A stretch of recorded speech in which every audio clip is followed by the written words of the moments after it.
मुलांनो, आज आपण रिव्हिजनमध्ये व्याकरणाच्या रिव्हिजनमध्ये वाक्य परिवर्तन म्हणजेच वाक्य रूपांतर हा प्रकार रिव्हिजनमध्ये पुनरावर्तनामध्ये आज आपण पाहणार आहोत.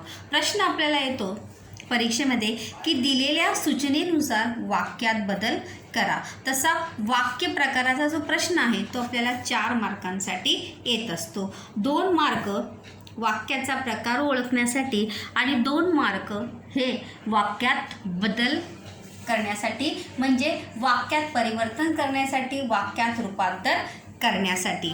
म्हणजे जो ज्या प्रकारामध्ये आपल्याला परिवर्तन करायला सांगितलेलं आहे त्या प्रकारे आपण परिवर्तन करायचं आहे. तर वाक्य परिवर्तन म्हणजेच काय की वाक्य परिवर्तन म्हणजे की वाक्याच्या मूळ अर्थात बदल न करता वाक्यात बदल करने होय. वाक्य परिवर्तन का अर्थ ही है कि जब हम वाक्य परिवर्तन करेंगे, इंटरचेंज करेंगे, तब इंटरचेंज करने के बाद वाक्य के मूल या वास्तव अर्थ में जो है, मूल म्हणजे जो रियल उसका अर्थ है, उस अर्थ में बिल्कुल भी परिवर्तन जो है होना नहीं चाहिए. क्योंकि अगर वाक्य के अर्थ में परिवर्तन होगा तो वहीं पे हमारा वाक्य जो है वो क्या होगा, गलत होगा. तो ये बात हमेशा परिवर्तन करते समय ये बात हमेशा हमें ध्यान में रखनी है की आपण जेव्हा वाक्यात बदल करणार आहोत त्यावेळी वाक्याच्या मूळ अर्थामध्ये, मूळ रूपामध्ये कधीही बदल करू नये. तर बघा आपल्याला कोणकोणतं रूपांतर येतं. प्रश्नार्थी वाक्याचं रूपांतर करणे विधानार्थी वाक्यात, विधानार्थी वाक्याचं प्रश्नार्थी वाक्यात रूपांतर, उद्गारार्थी वाक्याचं विधानार्थी वाक्यात रूपांतर, विधानार्थी वाक्याचं उद्गारार्थी वाक्यात रूपांतर, आज्ञार्थी वाक्याचं विधानार्थी वाक्यात रूपांतर करणे, त्यानंतर विधानार्थी वाक्याचे आज्ञार्थी वाक्यात रूपांतर करणे, उद्गारार्थी वाक्याचे प्रश्नार्थी वाक्यात रूपांतर करने, ये ज़्यादातर करके हमें आता नहीं है. त्यानंतर होकारार्थी वाक्याचे नकारार्थी वाक्यात रूपांतर करणे, त्यानंतर नकारार्थी वाक्याचे होकारार्थी वाक्यात रूपांतर करने. मतलब अगर दिया गया हुआ होकारार्थी वाक्य है तो उसका नकारार्थी करने के लिए आ सकता है. अगर होकारार्थी म्हणजे आहे क्रियापद, होता क्रियापद आणि नकारार्थी म्हणजे नव्हता किंवा नाही, असे नाहीचे क्रियापद जे आहेत ते नकारार्थी वाक्यामध्ये येत असतात. आणि होकारार्थी वाक्यामध्ये आहे हे क्रियापद असतं आणि नकारार्थी वाक्यामध्ये नाही हे क्रियापदाचा उपयोग जो आहे तो केलेला असतो. आता आपण सर्वात आधी नियम पाहणार आहोत वाक्य परिवर्तन करतानाचे नियम. तर आज्ञार्थी करताना सगळ्यात सोपं जे वाक्य आहे बघा, आज्ञार्थी वाक्य करताना करा बसा, क्योंकि आज्ञार्थी वाक्य से इस प्रकार से ही पता चलता है कि है इस वाक्य में जो क्रिया होगी वो कौन सी होगी, आज्ञार्थी. क्योंकि आज्ञार्थी क्रिया के बिना वो वाक्य जो है वो आज्ञार्थी होगा नहीं. इसलिए जब भी हमें विधानार्थी वाक्य का यानी साधारण वाक्य का जब हमें विधानार्थी करने के लिए दिया जाएगा तब उसमें आज्ञार्थी क्रियापदांचा उपयोग करावा. जैसे करा, करो, बसा, बैठो, वाचा, पढ़ो. असे देणारे म्हणजे आज्ञा देणारे शब्द म्हणजेच क्रियापदांचा उपयोग करावा. आज्ञार्थी वाक्य की पहचान ही आज्ञार्थी क्रियापद होती है. जिस वाक्य में आज्ञार्थी क्रियापद होता है, कुछ करने के लिए हमें आदेश दिया होता है, वो वाक्य जो है वो आज्ञार्थी होता है. तो इसलिए जब भी हम विधानार्थी वाक्य का आज्ञार्थी करेंगे तो आज्ञार्थी करते समय उस आज्ञार्थी वाक्य में आपका जो क्रियापद है वो आज्ञार्थक यानी आज्ञार्थी कमांड जो है आपके सेंटेंस में आनी चाहिए, तभी वो आज्ञार्थी वाक्य होगा। त्यानंतर अगर हमें विधान आज्ञार्थी वाक्य दिया है तो किस प्रकार से होगा? विधानार्थी वाक्य, क्योंकि आज्ञार्थी वाक्य का याद रखिए, क्योंकि सभी वाक्य का बड़े आसानी से सहजता से विधानार्थी वाक्य जो है वो कभी कभार बनता नहीं। तो क्या करना चाहिए हमें? विधानार्थी वाक्य करताना करावे अशी इच्छा आहे, असे केले तर बरे होईल, असे मला वाटते, असे शब्द वापरून वाक्य पूर्ण करावीत। अगर वाक्य सहजता से बनता नहीं है तभी हमें इन शब्दों का प्रयोग करना है। असे मला वाटते, असे केले तर बरे होईल, अशी माझी इच्छा आहे, इन शब्दों का प्रयोग करके हमें विधानार्थी वाक्य जो है वो करना है। विधानार्थी वाक्य का यही नियम है कि जब भी हम वो विधानार्थी वाक्य करेंगे, अगर सहजता से उसमें परिवर्तन नहीं होता है तो इन शब्दों का प्रयोग आप ज़रूर कर सकते हैं। त्यानंतर पहला हम यहाँ पर देखने वाले हैं प्रश्नार्थी वाक्याचे विधानार्थी वाक्य। मतलब हमें प्रश्नार्थी वाक्य दिया है और उस प्रश्नार्थी वाक्य का हमें कौन सा वाक्य करना है? विधानार्थी वाक्य करना है। जिस वाक्य में प्रश्न होता है, देखो आपण अनेक प्रश्न विचारत असतो और उन प्रश्नों के उत्तर हमें चाहिए होते हैं, परंतु खूब वेळा हम ऐसे प्रश्न पूछते हैं कि जिन प्रश्नों के उत्तर हमें पहले से ही मालूम होते हैं, कारण ती उत्तरे आपल्या प्रश्नातच दडलेली असतात, क्योंकि वो उन प्रश्नों के उत्तर जो है प्रश्नों में ही छिपे होते। देखो यहाँ पे उदाहरण दिया है, जगात सर्वसुखी असा कोण आहे। ये प्रश्नार्थक वाक्य है। काय आहे? ये प्रश्नार्थक वाक्य, मतलब इस जग में सबसे खुशहाल ऐसा कौन है? तो इसका जब यहाँ पर मैंने देखो विधानार्थी करके यहाँ पर आपको बताया है कि जगात सर्वसुखी असा कोणीही नाही, मतलब इस जग में सबसे खुशहाल ऐसा कोई भी नहीं है। कौन आहे? मतलब हर किसी के पीछे कोई ना कोई दुख, कोई ना कोई टेंशन हमेशा लगे ही रहती है। इसीलिए सर्वसुखी, सर्वस्व सुखी असा या जगामध्ये कोणीही नाही।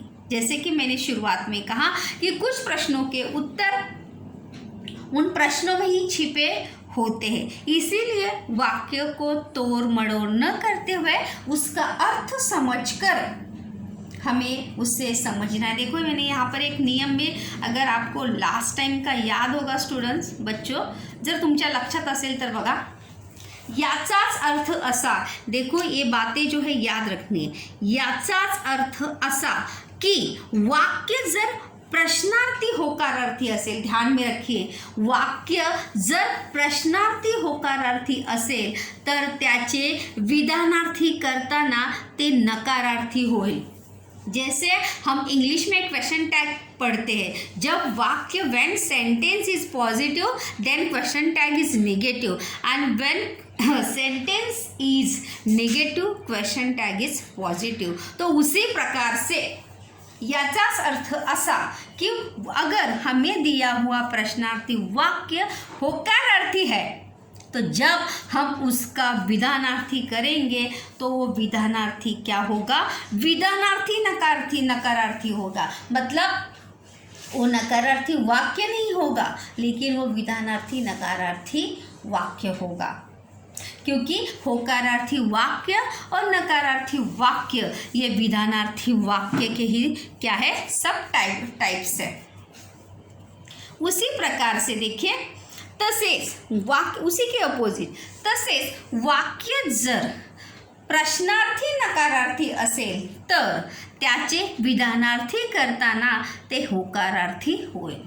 अगर वाक्य प्रश्नार्थी नकारार्थी है तो वो करते समय विधानार्थी करते समय वो क्या होगा, नकारार्थी, सॉरी होकारार्थी होगा। मतलब नकारार्थी है तो होकारार्थी होगा, होकारार्थी है तो नकारार्थी होगा। ये रूल, ये नियम जो है प्रश्नार्थी वाक्य का विधानार्थी करते समय हमें अवश्य याद रखना है। दोनों का इंटरचेंज करते समय याद रखना है। प्रश्नार्थी का विधानार्थी और विधानार्थी का जब हम प्रश्नार्थी करेंगे तो ये नियम आपको याद रखना है कि दिया गया वाक्य होकारार्थी होगा तो उसका जब करेंगे तो नकारार्थी होगा, और नकारार्थी होगा तो वो होकारार्थी होगा। यहाँ पर देखिए एग्जाम्पल भी है। प्रश्नार्थी देखो, आम्ही तुमचे उपकार कसे विसरू, हम आपके एहसान कैसे भूले। तब जब हम इसका विधानार्थी करेंगे तो ये होकारार्थी है। तब जब हम इसका विधानार्थी करेंगे तो विधानार्थी नकारार्थी होगा। आम्ही तुमचे उपकार कधीही विसरणार नाही, हम आपके एहसानों को कभी भी भूलेंगे नहीं। तो देखिए ये होकारार्थी था। जब हम इसका विधानार्थी, ये प्रश्नार्थी होकारार्थी था, जब हमने इसका विधानार्थी किया तो वो क्या हुआ, नकारार्थी हुआ। देखिए इंटरचेंज वाले नकारार्थी होकारार्थी अलग है। मैं यहाँ पे उसका अर्थ आपको होकारार्थी नकारार्थी बता रही हूँ। उस वाक्य में छिपा हुआ अर्थ होकारार्थी और नकारार्थी अर्थ। आपण त्यांच्याकडे जायला नको का, हमें उनके पास जाना चाहिए ना, नहीं जाना चाहिए क्या। आपण त्यांच्याकडे अवश्य जायला हवे, हमें उनके पास जरूर जाना चाहिए। मुलांना अभ्यासाची काळजी नको का, बच्चों को पढ़ाई की फिक्र नहीं होनी चाहिए क्या। मुलांना अभ्यासाची काळजी जरूर असायला हवी, विद्यार्थियों को, बच्चों को पढ़ाई की चिंता जरूर होनी चाहिए। इसी का अर्थ है कि मुलांना अभ्यासाची काळजी नको का, बच्चों को पढ़ाई की चिंता नहीं है क्या। इसी का अर्थ है कि बच्चों को पढ़ाई की चिंता जो है वो ज़रूर होनी चाहिए।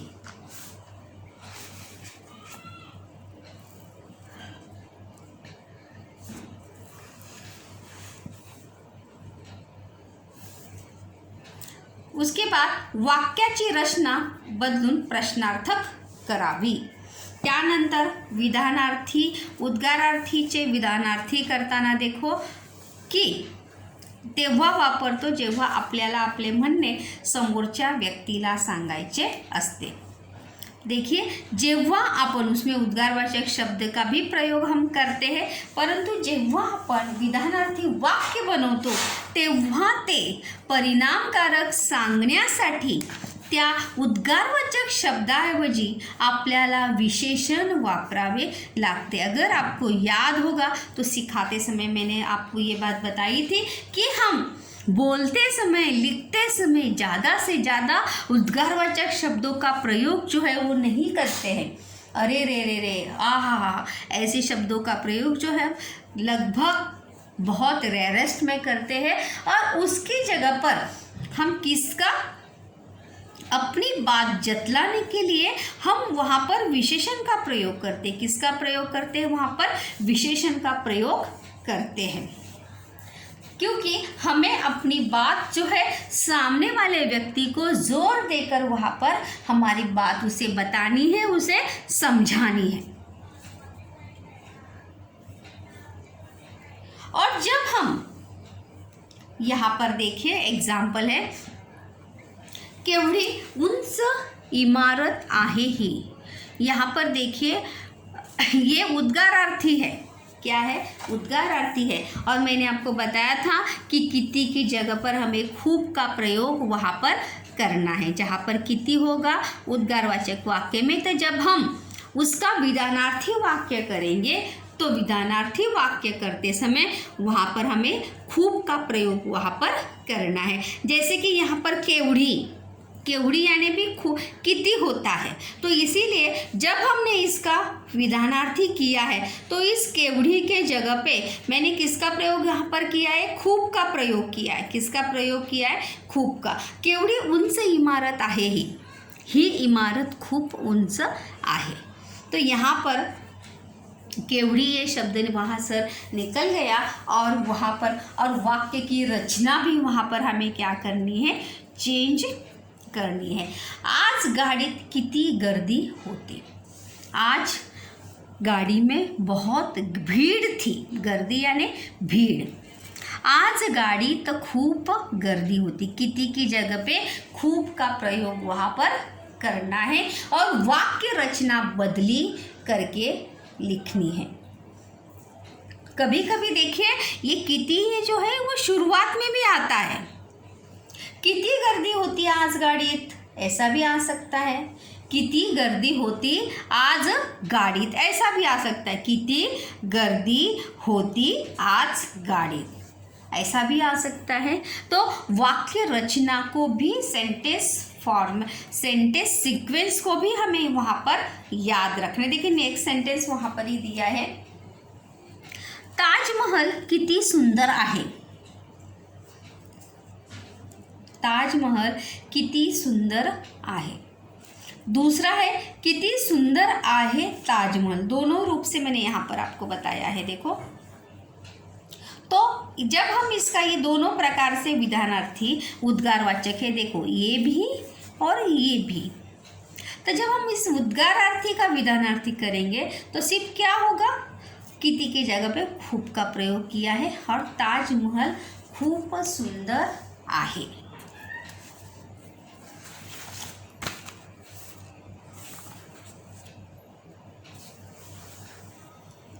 त्यानंतर दुसरा महत्त्वाचा मुद्दा आहे तो म्हणजे विधानार्थी वाक्याचे उद्गारार्थी करताना।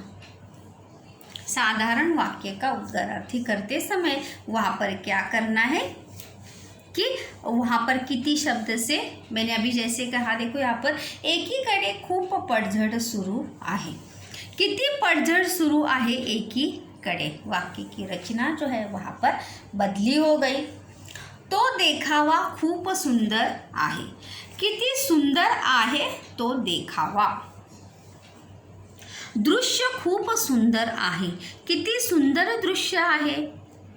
तो इस प्रकार से वहाँ पर इंटरचेंज करते समय वहाँ पर हमें ये चीज़ें जो है वहाँ पर याद रखनी है जेव्हा आपण परिवर्तन करणार आहोत। त्यानंतर दुसरा महत्त्वाचा प्रकार तो आहे होकारार्थी वाक्याचे नकारार्थी करताना आणि नकारार्थी वाक्याचे होकारार्थी करताना काय आपण लक्ष द्यायला हवं। दिलेल्या वाक्यातील शब्दाचा, या नियम वही है कि वाक्य का अर्थ जो है दिलेल्या वाक्यातील शब्दाचा विरुद्धार्थी शब्द वापरून वाक्यात परिवर्तन करावे। जिस शब्द में, जो शब्द वाक्य में दिया है उसकी जगह पे उसका विरुद्धार्थी अपोजिट शब्द का प्रयोग करके वाक्यों में क्या करना है, परिवर्तन हमें वहाँ पर करना है। और वाक्याच्या अर्थात बदल न करता वाक्यात बदल करावा। वाक्य के अर्थ में परिवर्तन न करते हुए अर्थ में बदली परिवर्तन न करते हुए वाक्य में परिवर्तन करना। अर्थ बदली करता न करता। हा जो अर्थ जो आहे बदल, अर्थात बदल न करताना वाक्यात बदल करायचा आहे। आणि दिलेल्या वाक्यातील विरुद्धार्थी शब्द, कोणता शब्द, विरुद्धार्थी शब्दाचा उपयोग जो आहे बघा, हे विरुद्धार्थी शब्दाचा उपयोग जो आहे तो आपल्याला करायचा आहे। या ठिकाणी पहा, सुमित हुशार मुलगा आहे। तो यामध्ये जो विशेषण दिलेला आहे बघा, विशेषण असतं वाक्यामध्ये आणि जे विशेषण आहे ते आहे हुशार। आणि आपल्याला हुशार या शब्दाचं विरुद्धार्थी शब्द आपल्याला कोणता आहे, मूर्ख, मठ्ठ, ढ। तो आपल्या विरुद्धार्थी शब्द आपण घेणार आहोत. तर सुमित हुशार मुलगा आहे. सुमित कैसा लड़का है? होशियार लड़का है, चतुर लड़का है, ब्रिलियंट लड़का है. तो जब हम इसका नकारार्थी करेंगे तो सुमित मूर्ख मुलगा नहीं. सुमित मूर्ख लड़का नहीं है. इसी का अर्थ है कि सुमित कैसा लड़का है? होशियार लड़का है. आज बसमध्ये खूप गर्दी होती. त्यामध्ये खूप हे काय आहे? विशेषण आहे. खूप हे काय आहे? विशेषण किंवा त्याचा अपोजिट वर्ड. विशेषणच नाही, जो शब्द आलेला आहे त्या शब्दाचा विरुद्धार्थी शब्द आपण या ठिकाणी घेतलेला आहे. तो खूपच्या अपोजिट काय आहे? कमी. आज बसमध्ये खूप गर्दी होती. तो जब हम इसका नकारार्थी करेंगे तो आज बसमध्ये कमी गर्दी नव्हती. म्हणजेच याचा अर्थ है कि आज बस में बहुत ज़्यादा भीड़ थी. इसका ये अर्थ है. सर्व मुले परीक्षेत नापास झाली नाही. इसका होकारार्थी करना है. सभी बच्चे परीक्षा में फेल नहीं हुए हैं, ये अनुत्तीर्ण नहीं हुए. तो जब हम इसका होकारार्थी करेंगे तो नापास का अपोजिट शब्द है पास. सर्व मुले परीक्षेत पास झाली आहेत. मतलब इसी का अर्थ है कि सभी विद्यार्थी परीक्षा में क्या हुए हैं? पास हुए हैं. त्याचे घर स्वच्छ नाही. उसका घर साफ नहीं है. स्वच्छ का अपोजिट है घाणेरडे. त्याचे घर घाणेरडे आहे. घाणेरडे यानी गंदा. उसका घर कैसा है? गंदा है. कभी ही खोटे बोलू नहीं. कभी कभी ऐसा भी होता है कि हमें दोनों जगह पर वहाँ पर चेंज करना होता है. कभी ही खोटे बोलू नहीं. कभी भी झूठ नहीं बोलना चाहिए. नेहमी खरे बोल. अब मानो यहाँ पे कभी ही खरे बोलावे, ऐसा भी वहाँ पर हो सकता है. और नेहमी खरे बोलावे ऐसा भी हो सकता है. कधी ही खोटे बोलू नये, कधी ही खरे बोलावे. कधी ही यानी कभी भी, किसी भी परिस्थिति में हमें हमेशा सच ही बोलना चाहिए. इस प्रकार से याद रखना है कि आज्ञार्थी होकारार्थी का नकारार्थी करते समय विरुद्ध शब्द का, विरुद्धार्थी शब्द का प्रयोग करना है. और आज्ञार्थी वाक्य, विधानार्थी वाक्य का आज्ञार्थी करते समय उसमें आज्ञार्थक क्रियापद जो है वहाँ पर आना चाहिए.